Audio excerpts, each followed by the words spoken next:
She wasn't stealing. She wasn't even shopping.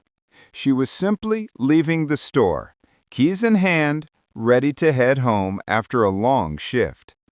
But suddenly, sirens, shouting, hands grabbing her arms. In an instant, she was surrounded. People stopped and stared.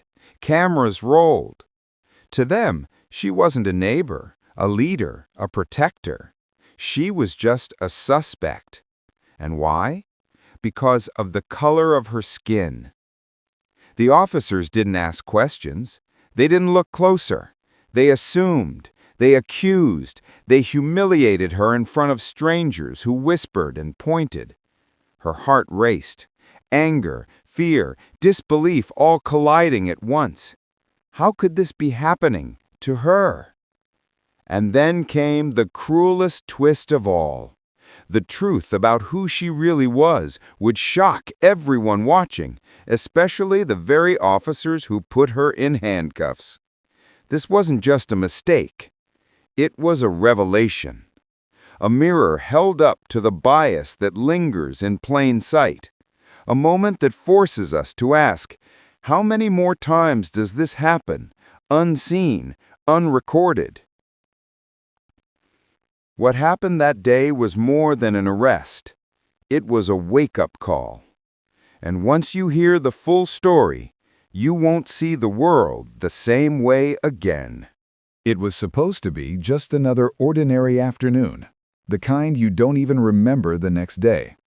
She had clocked out of work, her mind already shifting to dinner plans and the warmth of her family waiting at home. She wasn't in a rush, but she wasn't lingering either, just moving through the motions of a day like any other. Her uniform was tucked neatly into her bag, her badge and ID hidden away, because off-duty meant finally being just herself again. Not a title, not a rank, just a woman heading home. She passed by familiar streets, greeted a neighbor, and even paused to answer a quick text from a friend. Nothing unusual. She blended into the rhythm of the city, like everyone else, crossing the same sidewalks, shopping in the same stores, carrying their own invisible burdens. She was tired, but proud. Every shift was demanding, but she carried it with quiet strength. That was her normal. What people didn't see was the weight she bore, years of service, responsibility, the respect of her peers. She had earned her place, fought for it, proven again and again that she belonged. She wasn't just part of the system, she was someone trusted to protect it. But in plain clothes, to strangers, she was simply another face. And that should have been enough. It should have meant freedom, safety, and a chance to move through the world without judgment. Still, there were moments, small ones, where she felt eyes linger too long. A glance that turned sharp.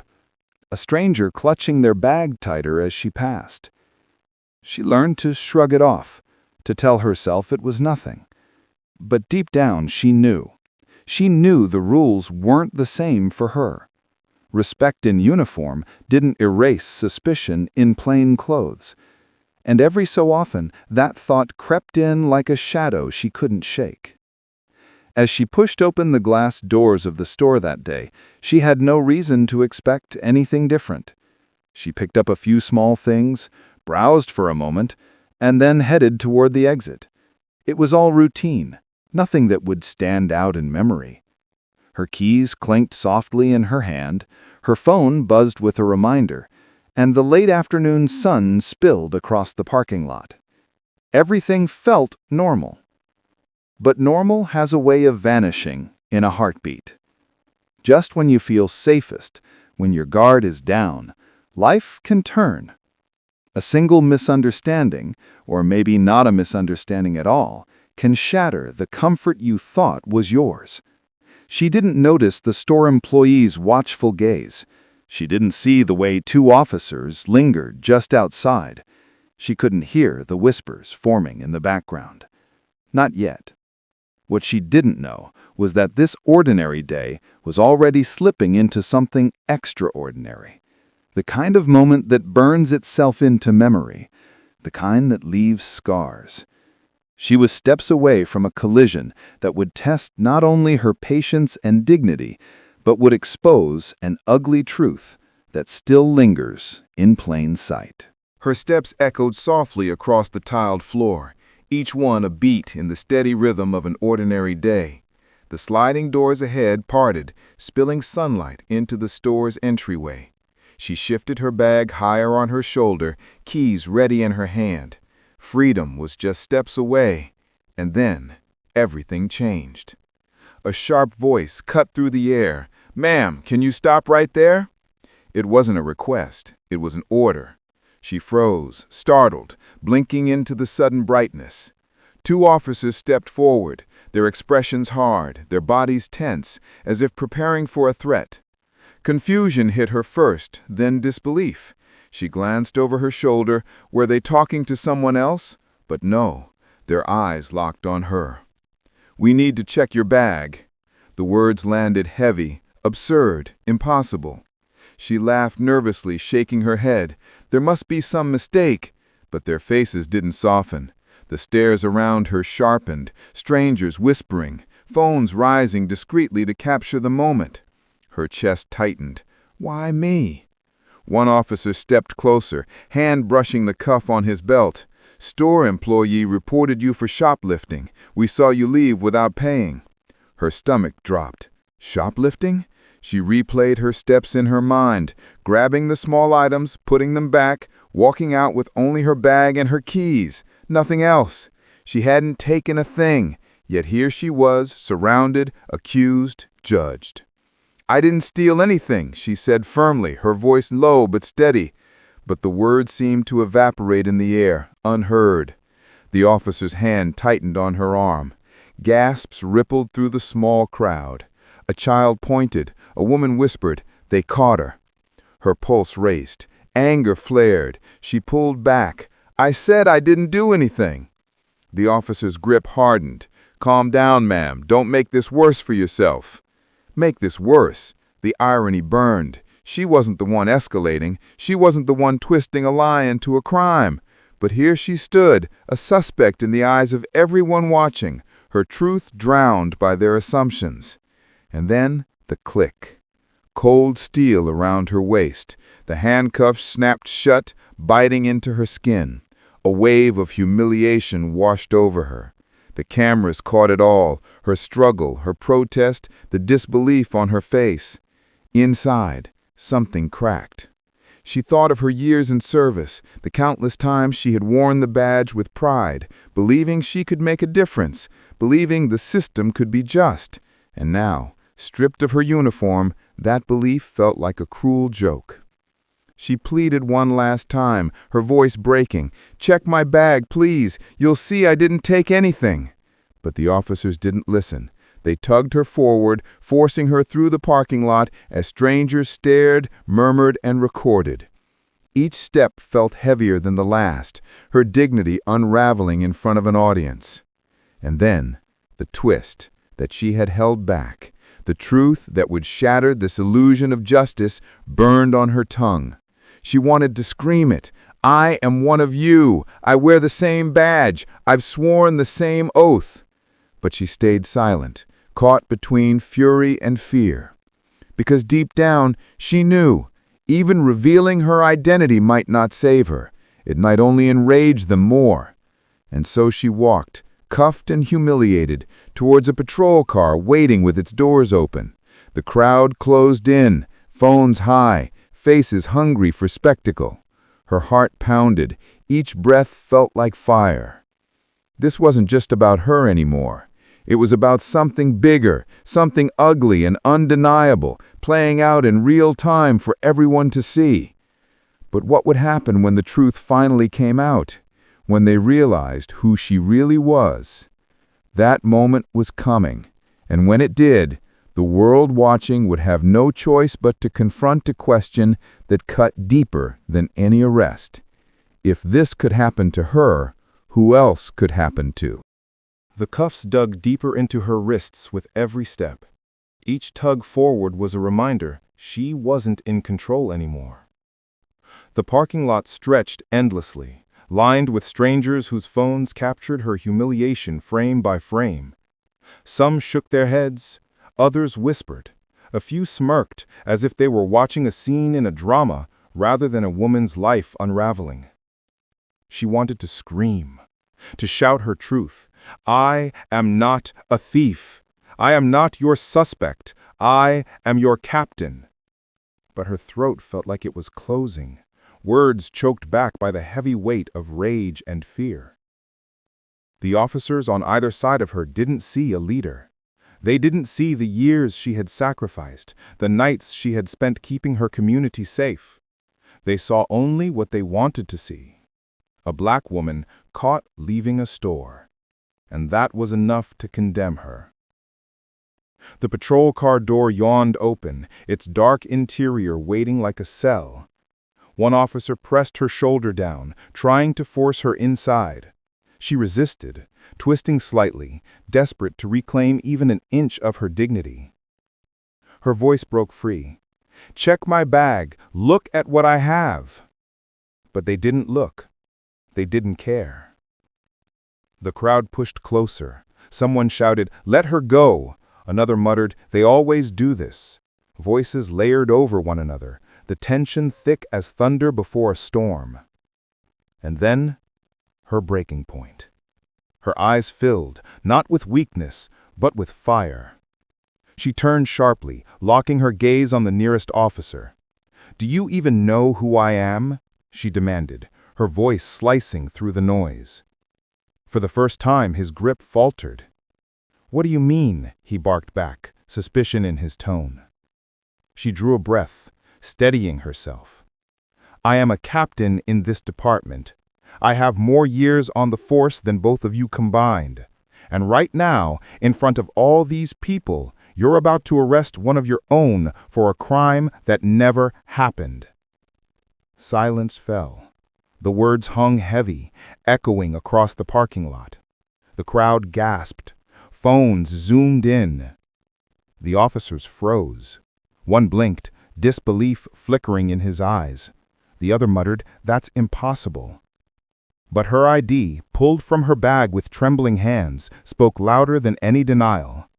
The badge glinted in the fading sun, cold and undeniable. The crowd erupted, some in shock, some in anger, some in bitter laughter at the cruel irony. "A police captain," someone shouted. "They arrested their own." Her chest heaved. Relief should have come, but it didn't, because the damage was already done. The cuffs still cut into her wrists. Her name was already stained in the minds of strangers who didn't know her story. And worst of all, her truth didn't erase the fact that they hadn't believed her until that moment. The officers fumbled, unlocking the cuffs, stammering excuses. Miscommunication, following protocol, just doing our job. Their words rang hollow, empty, meaningless against the raw humiliation she carried. She rubbed her wrists, red and sore, her eyes scanning the faces around her. Some were sympathetic, others looked away, ashamed, but too many held that same expression of quiet resignation, as if this wasn't surprising at all, as if they had seen it too many times before. Her voice trembled, not from fear, but from fury. "If this is what happens to me," she said, her words cutting through the chaos, "what do you think happens to people without a badge to protect them?" The question lingered in the air, sharp and unanswerable. A chilling truth that everyone felt, but no one dared to speak out loud. The officers shifted uneasily. The crowd murmured. And for the first time, the weight of the moment pressed down on everyone present. This wasn't just about one woman, one arrest, one mistake. It was about something bigger, something systemic, something festering just beneath the surface of daily life. Her wrists burned, her pride ached, but her voice, steady, unbroken, rose above it all. "The world is watching," she said. And she was right. Because in that moment, with cameras rolling and eyes wide, the question became impossible to ignore. The cuffs came off. The officers stepped back, their voices tumbling over each other in a flood of excuses. It was a misunderstanding. We were just following procedure. No harm intended. But harm had been done. And no amount of backpedaling could erase it. She stood there, rubbing her wrists, the deep red marks etched into her skin like a cruel reminder. The crowd still hovered, phones in hand, recording every second. The moment was already out in the world, already beyond the control of the officers who had tried to contain it. The damage wasn't only physical, it was personal, emotional, and deeply public. For her, the humiliation would not fade with the bruises. She was a captain, a leader, a woman who had sacrificed years in service to her community. And yet, when stripped of her uniform, when standing in plain clothes, she was treated as less than human. That truth cut deeper than the handcuffs ever could. Later, when the crowd had dispersed and the flashing lights were gone, she sat alone in her car. The weight of it all pressed down on her chest. She replayed every moment, the accusations, the stares, the silence when she tried to defend herself.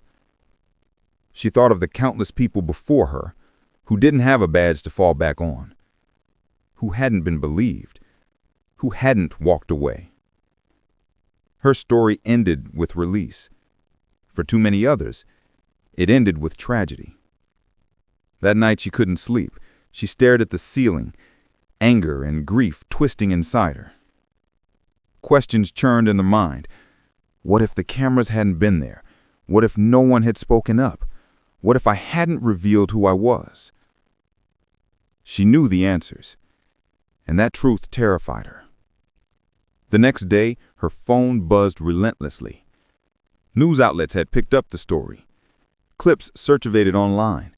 Headlines screamed about the shocking irony. Police captain wrongly arrested by her own officers. Some commenters expressed outrage, others disbelief, and too many dismissed it altogether. But for those who had lived it, who had felt that same sting of prejudice, the story was no surprise. It was a confirmation of what they already knew. Racism doesn't pause for uniforms, titles, or status.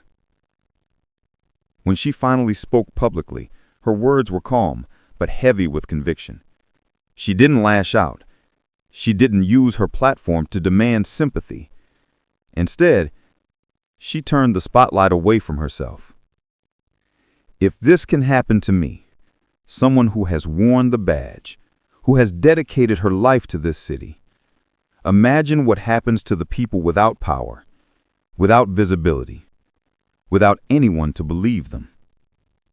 Her statement traveled far, echoed in protests, shared on social media, discussed in classrooms and living rooms. It became more than just her story. It became a mirror, a reflection of a society where assumptions still override truth, where justice bends unevenly, where identity dictates treatment. And for her, the incident changed everything. She could never walk into a store the same way again without feeling eyes on her.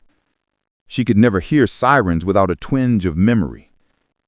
She could never look at her badge without questioning its weight, what it stood for, what it failed to protect. But it also lit something inside her, a fire she refused to let die. She began speaking at community forums, sharing her story not as a victim, but as a witness.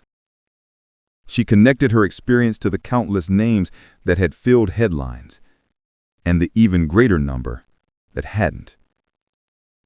She became a voice, reminding the world that racism doesn't need to look extreme to be devastating. It only needs to be real. The impact rippled outward. Some officers began to question their own biases.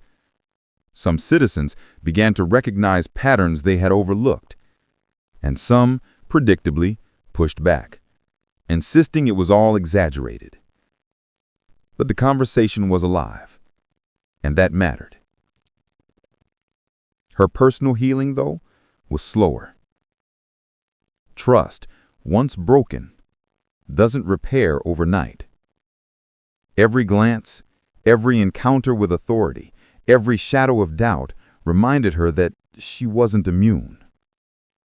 The uniform she once believed offered protection now felt like fragile armor, easily pierced by prejudice. Still, she chose to keep wearing it, not because it erased what happened, but because she refused to surrender her place in the fight. Quitting would have been easier. Staying meant pushing against the very walls that had closed in on her. And that is the heart of this story. It isn't only about one wrongful arrest. It isn't only about one woman's humiliation. It is about the truth it reveals, that racism is not confined to history books or rare incidents. It is here. It is now. And it reaches into the most ordinary moments of life, like leaving a store with your keys in hand. Her story forces us to ask uncomfortable questions. How many others are accused without proof? How many others are silenced before they can speak? How many lives are ever altered because someone decided to see suspicion instead of humanity? This isn't just her story. It is a story of millions. A story of fathers stopped on their way home, mothers followed in stores, children disciplined more harshly for the same mistakes, workers overlooked, tenants doubted, voices dismissed, all because of the skin they were born into. And so, the resolution is not neat. There was no apology strong enough, no policy quick enough to undo what happened. But the impact, the conversation, the outrage, the awareness, that is what lingers. That is what turns pain into power. Because the truth is simple. If racism can strip dignity from someone at the highest rank, it can strip it from anyone.